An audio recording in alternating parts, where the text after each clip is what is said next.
नमस्कार दोस्तों, आप सभी का स्टडी विश एकेडमी में बहुत बहुत स्वागत है। जैसा कि चैप्टर चल रहा था प्रॉफिट और लॉस, तो इसमें आप लोगों को हम नॉर्मल था फार्मूला बता दिए हैं, तो ट्रिक बताना है। नॉर्मल फार्मूला एक बार और बता देते हैं दोस्तों। नॉर्मल फार्मूला में क्या होता है, सबसे पहले आपको क्रय मूल्य ज्ञात करना होता है। ठीक है, जब तक कोई वस्तु खरीदेंगे नहीं तब तक बेचेंगे नहीं। क्रय मूल्य किसे हम क्या कहते हैं, यहाँ पर सीपी इसको कहते हैं क्रय मूल्य। जिस दाम पर कोई वस्तु खरीदी जाती है उसे हम क्रय मूल्य कहते हैं, और जिस दाम पर कोई बेची जाती है उसे हम विक्रय मूल्य कहते हैं। विक्रय मूल्य को हम एसपी से लिखते हैं, विक्रय मूल्य। ठीक है, उसके बाद इसका और इसका जब हम कम में खरीदेंगे और ज़्यादा में बेचेंगे तो हमें लाभ होगा। लाभ को हम पी से लिखेंगे, इसको कहेंगे लाभ। ठीक है, और उसके बाद जब हम ज़्यादा में खरीदेंगे और कम में बेच देंगे तो अर्थात हमारे लगे से पैसा लग जाएगा तो हानि होगी दोस्तों, तो उसे हम हानि कहेंगे। ठीक है, तो ये रहा।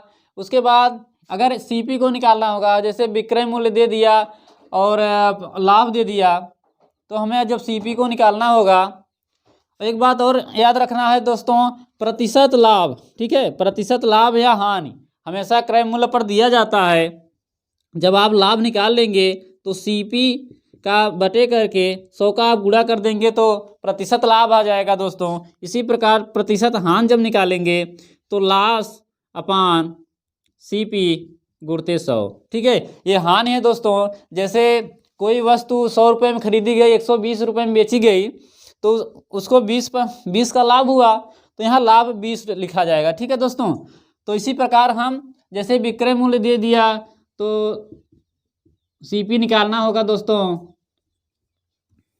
तो क्या करेंगे, एसपी गुणे 100 बटे 100 प्लस या माइनस प्रॉफिट या लॉस। जब प्रॉफिट होगा दोस्तों, जब लाभ होगा तो प्लस रखेंगे, जब हानि होगा तो माइनस रखेंगे। इसी प्रकार अगर सेलिंग प्राइस निकालना होगा तो सीपी इसको जस्ट इधर भेज देंगे, तो क्या हो जाएगा दोस्तों, 100 प्लस या माइनस प्रॉफिट या लॉस बटे 100। ये तो रहा दोस्तों नॉर्मल सवाल है। अब हम चलते हैं ट्रिक पर। ठीक है,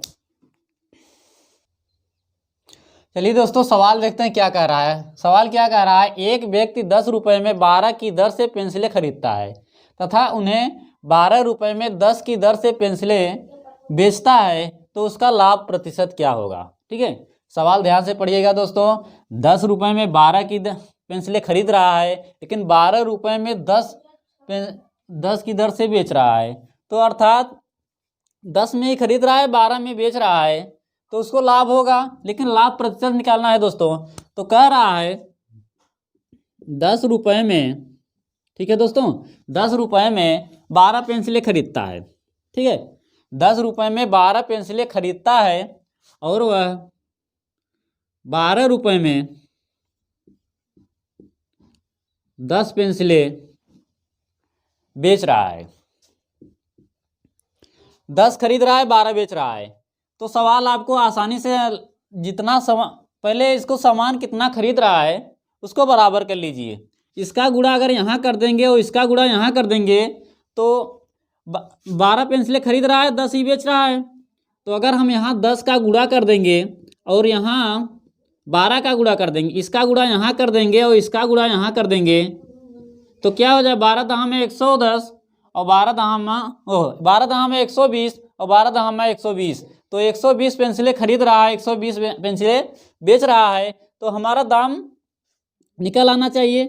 जब यहाँ 10 का गुणा किए दोस्तों तो यहाँ भी 10 का होगा, क्योंकि वही है। ठीक है, खरीद रहा है, और उसके बाद इसमें हम 12 का गुणा किए तो यहाँ भी हम 12 का गुणा कर देंगे, तो यहाँ कितना आ जाएगा दोस्तों, 12 दहाम में 120 पेंसिल और फिर 12 दहाम में 120 पेंसिल। अब क्या हो रहा है दोस्तों, 120 पेंसिल खरीद रहा है, 120 पेंसिल बेच रहा है, और कितने में खरीद रहा है दोस्तों, इसको बराबर करिए। 100 में खरीद रहा है, बेच कितने में रहा है, 12 बरह में 144। सवाल आसान हो गया। इतने रुपए में 120 पेंसिलें खरीद रहा है। ठीक है, और 144 में 120 पेंसिलें बेच दे रहा है, ठीक है, इतने में खरीद रहा है और इतने में बेच रहा है दोस्तों, तो क्या होगा, प्रॉफिट निकालना होगा दोस्तों। तो प्रॉफिट कैसे निकलता है, विक्रय मूल्य में से, माने सेलिंग प्राइस में से कास्ट प्राइस घटा देंगे, तो घटाएंगे कितना आएगा दोस्तों, 44 आ जाएगा। लेकिन क्या पूछ रहा है सवाल में, देखिए क्या पूछ रहा है, उसका प्रतिशत लाभ। प्रतिशत लाभ में हम आपको बता दिए हैं दोस्तों, प्रॉफिट अपॉन CP गुणित 100। पहली सवाल है, थोड़ा टाइम लग रहा है दोस्तों, तो क्या रख देंगे मान, P बराबर कितना है दोस्तों, इसका अंतर जो होता है वही P का मान होता है, तो 44 है बटे CP पहले खरीद रहा है दोस्तों, तो कितने में खरीद रहा है, 100 में खरीद रहा है, गुणे 100, फार्मूले में रख देंगे, आपका आंसर आ जाएगा दोस्तों 44%। कोई दिक्कत, सवाल आराम से समझना है दोस्तों, क्योंकि 10 रुपये में 12 की दर से वह खरीद रहा है और 12 रुपये में 10 की दर से बेच रहा है, तो जितनी पेंसिलें खरीद रहा है उतनी पेंसिलें बेच नहीं रहा था, ठीक है, 12 खरीद रहा था, 10 बेच रहा था। हम उसको बराबर करने के लिए इसका गुणा इसमें कर दिए, इसका गुणा इसमें कर दिए, देखिए 10 का गुणा यहाँ किए हैं और फिर 12 का गुणा यहाँ किए हैं, तो बराबर आ गया 120 आ गया। जब 10 का गुणा यहाँ किए हैं तो 10 का गुणा यहाँ भी कर दिए हैं, ठीक है, और उसके बाद 12 का गुणा यहाँ किए हैं तो 12 का गुणा यहाँ कर दिए हैं, इसका गुणा करके सामने लिख दिए हैं, ठीक है। तो CP हो गया दोस्तों, पहले 10 रुपये में 12 खरीद रहा था, CP हो गया, उसके बाद यह SP हो गया। चलिए अगले सवाल में क्लियर कर दे रहे हैं। चलिए दोस्तों उसी पे अगला सवाल देखते हैं। अगला सवाल क्या कह रहा है, एक दुकानदार ने 2 रुपये में 6 की दर से कलम खरीद कर 4 रुपये में 9 की दर से बेच दिया, तो उसका लाभ प्रतिशत ज्ञात कीजिए। अर्थात सवाल कह रहा है 2 रुपये में 6 कलम खरीद रहा है और 4 रुपये में 9 कलम बेच रहा है, तो उसको लाभ प्रतिशत ज्ञात कीजिए, ठीक है। हमको क्या करना है दोस्तों, जितना सामान खरीदना है उतना सामान बेचना है, ठीक है, लेकिन यहाँ 6 खरीद रहा है और 9 बेच रहा है, तो ऐसा होगा नहीं। तो हम कर रहे हैं 2 रुपये में, ठीक है दोस्तों, 6 कलम खरीद रहा है और उसके बाद 4 रुपये में 9 कलम बेच रहा है, ठीक है, 6 खरीद रहा है 9 बेच रहा है। अगर 9 खरीद रहा होता और 9 ही बेच रहा होता, तो कितने में खरीद रहा है कितने में बेच रहा है, तो हमको प्रॉफिट और लॉस आराम से निकल आता, ठीक है। तो हम क्या करेंगे, बराबर करने के लिए इसका गुणा यहाँ करेंगे और इसका गुणा यहाँ करेंगे, ठीक है। तो यहाँ 9 का गुणा कर दीजिए, गुणते 9 और गुणते इसका गुणा यहाँ करेंगे 6, ठीक है। तो 6 9 54 कलम खरीद रहा है, ठीक है, 54 कलम खरीद रहा है और 6 9 54, ठीक है, 54 कलम बेच रहा है।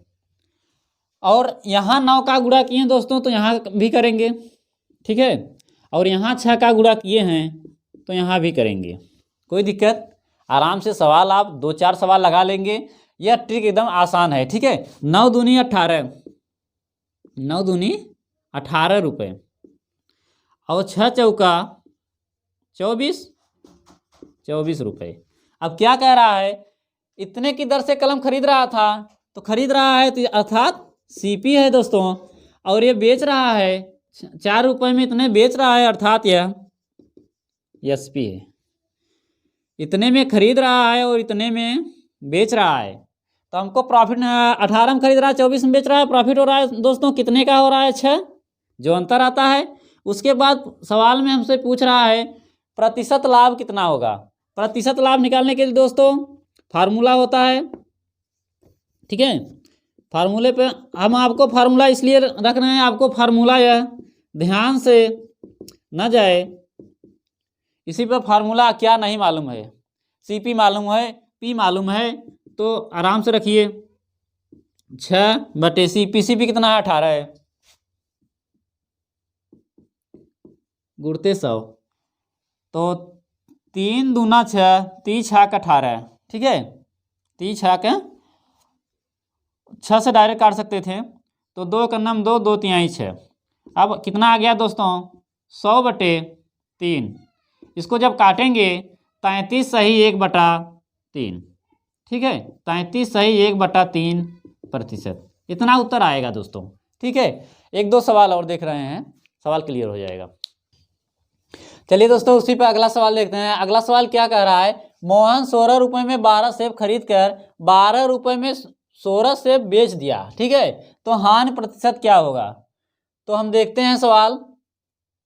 16 रुपये में, ठीक वही है, 16 रुपये में कितना सेब खरीद रहा है 12, ठीक है, और क्या कह रहा है 12 रुपये में कितना सेब बेच रहा है, कितना बेच रहा है दोस्तों 16। 12 सेब खरीद रहा है, 16 सेब बेच रहा है। हमें रुपए में गुणा नहीं करना है, ठीक है, हमको कितना सेब खरीद रहा है और कितना बेच रहा है उन्हीं को बराबर कर देना है। बराबर कैसे होगा, इसका गुणा यहाँ करेंगे और इसका गुणा यहाँ करेंगे तो क्या हो जाएगा 12 × 16 और यहाँ भी 12 × 16 हो जाएगा, तो बराबर हो जाएगा।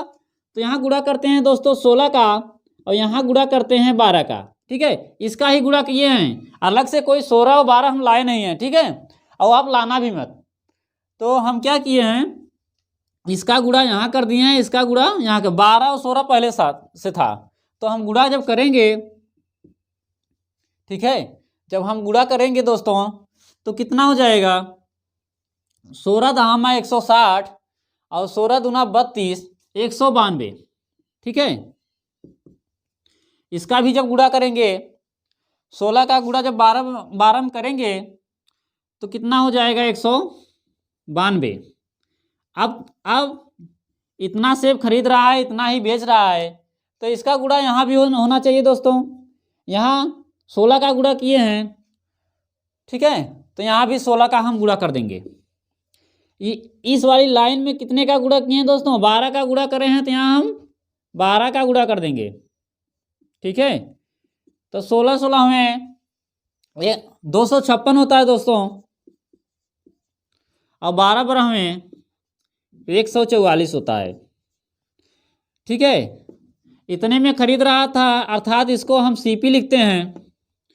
जितने में बेचता है दोस्तों उसको हम एसपी लिखते हैं, ठीक है, क्योंकि 16 रुपये में 12 सेब खरीद रहा था इसलिए सीपी लिख दिए दोस्तों, और 12 रुपये में 16 सेब बेच रहा था इसलिए उसे हम एसपी लिख दिए, ठीक है। बाकी हम क्या किए हैं 12 और 16 सेब बेच रहा था, माने 12 खरीद रहा 16 बेच रहा था, तो हम क्या करते हैं दोस्तों जितना सामान खरीदे उतना सामान बेचे, इसलिए देखिए हम बराबर किए ना। अब क्या कर रहा है 192 सामान खरीद रहा है, 192 ही बेच रहा है, तो इस बार हमें क्या करना है, तो अर्थात यहाँ इस बार रुपए है, इतने में खरीद रहा है, तो हमें रुपए से ही लाभ और हानि निकलता है।